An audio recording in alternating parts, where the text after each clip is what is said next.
പാത്തുമ്മയുടെ ആട് ഒരു സത്യമായ കഥ എന്ന പാഠഭാഗത്തെ ചോദ്യോത്തരങ്ങളാണ് ഇന്ന് നമ്മൾ ചർച്ച ചെയ്യാനായി പോകുന്നത്.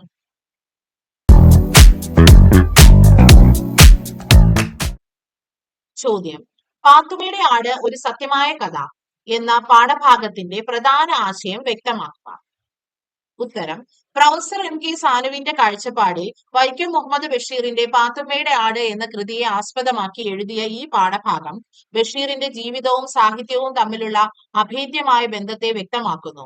ബഷീറിന്റെ എഴുത്തുകൾ കേവലം ഭാവനയല്ല, മറിച്ച് അദ്ദേഹത്തിന്റെ ജീവിതാനുഭവങ്ങളുടെയും കുടുംബാംഗങ്ങളുടെയും നേർക്കാഴ്ചകളാണെന്ന് സാനു മാഷ് നിരീക്ഷിക്കുന്നു.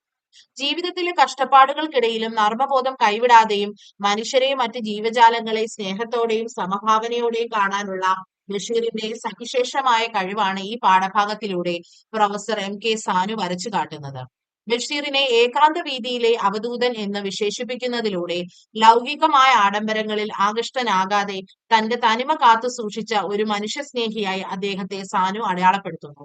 ഒരു വലിയ കുടുംബത്തിലെ അംഗങ്ങൾക്കിടയിലുള്ള ചെറിയ വഴക്കുകളും സ്നേഹപ്രകടനവും ബഷീർ തന്റെ കൃതിയിൽ മനോഹരമായി ആവിഷ്കരിക്കുന്നത് യഥാർത്ഥ ജീവിതം സാഹിത്യമായി പരിണമിക്കുന്നതിന്റെ ഉത്തമ ഉദാഹരണമാണെന്ന് എം.കെ. സാനു ഈ നിരൂപണത്തിലൂടെ വ്യക്തമാക്കുന്നു. ഇതാണ് ആ പാഠഭാഗത്തിലെ പ്രധാന ആശയം.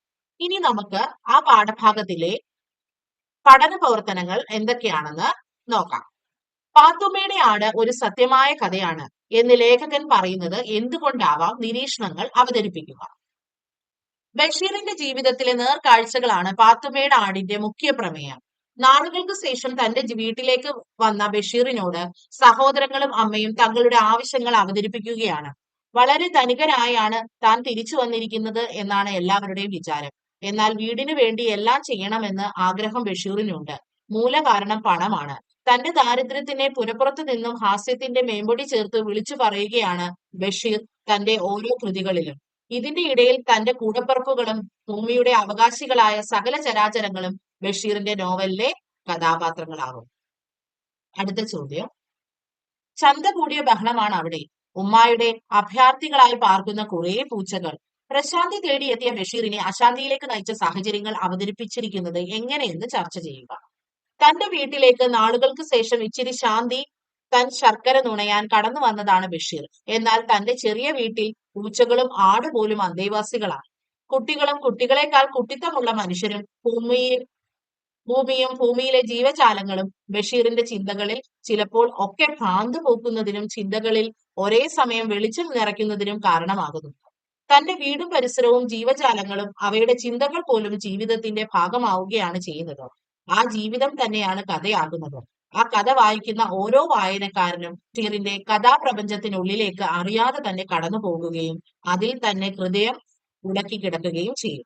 അടുത്ത ചോദ്യം: ഈ ചെറിയ കൃതിയുടെ ഗഹനത സുരക്ഷിതമായ വായനക്കാരെ എന്നും വശീകരിച്ചു കൊണ്ടിരിക്കും. എഴുത്തുകാരുടെ ഓരോ കാൽവെൽപ്പിനെയും ദീർഘദൂരങ്ങളെ അടക്കാൻ കഴിയുന്ന വായനക്കാരെയാണ് നല്ല പുസ്തകങ്ങൾ തേടുന്നത്. പാത്തുമ്മയുടെ ആട് നമ്മെ നല്ല വായനക്കാരനാകുന്നു. Doctor S Sharadakutty.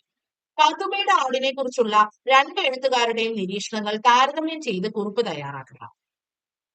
ഈ ചെറിയ കൃതിയുടെ ഗഹനത എന്ന എം.കെ. സാനു മാഷിന്റെ വാക്കുകളിൽ തന്നെ കൃതിയുടെ ആഴവും പരപ്പും വ്യക്തമാക്കുന്നു.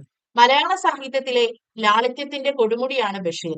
ഏറ്റവും ലളിതമായ തന്റെ ചുറ്റുപാടും തന്റെ കഥനകളും തനിക്ക് ചുറ്റും സഹവസിക്കുന്ന ജീവികളും കൂട്ടിച്ചേർന്ന ഒരു ആവിഷ്കരണമാണ് പാത്തുമ്മയുടെ ആട്. എത്രത്തോളം സരളതയുണ്ടോ അത്രത്തോളം സാകല്യവും നമുക്ക് ഈ കൃതിയിൽ കാണാം. നമുക്ക് ചുറ്റുമുള്ള ജീവിതത്തെ ചെറുജീവികളെ കൂടി ജീവിതത്തോട് രസകരമായി ചേർത്തു നിർത്തിയാണ് ആവിഷ്കരിക്കുന്നത്.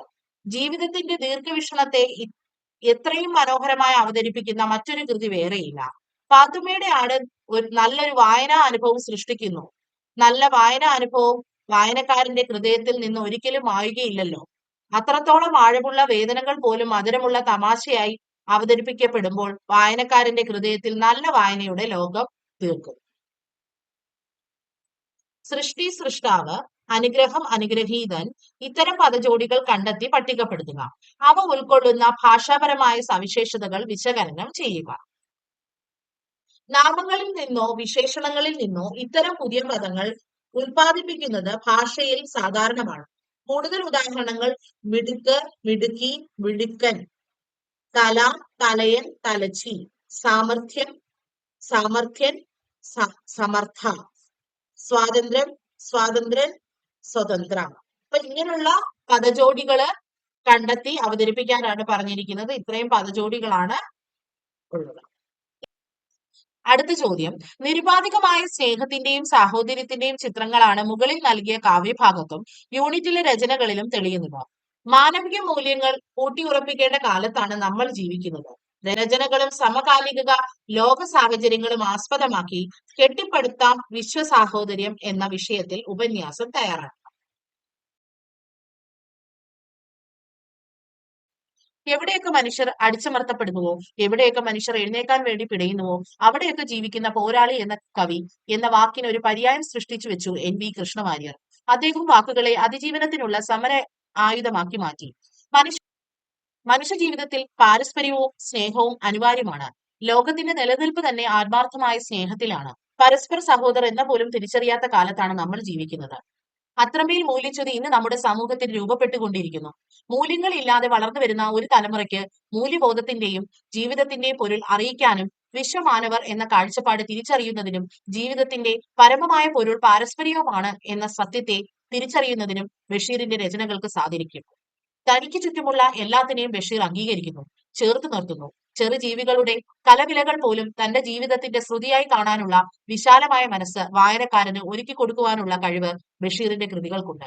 സ്നേഹത്തിന്റെ വിശാലതയാണ് ബഷീർ പുലർത്തുന്ന മാന്ത്രികത. ഇന്നത്തെ തലമുറകൾ തീർച്ചയായും തിരിച്ചറിയേണ്ടതും ഇത്തരം കൃതികളിലെ ഉള്ളടക്കങ്ങളാണ്. വീഡിയോസിനായി പ്രിയങ്ക ട്യൂട്ടോറിയൽ സബ്സ്ക്രൈബ് ചെയ്യുക.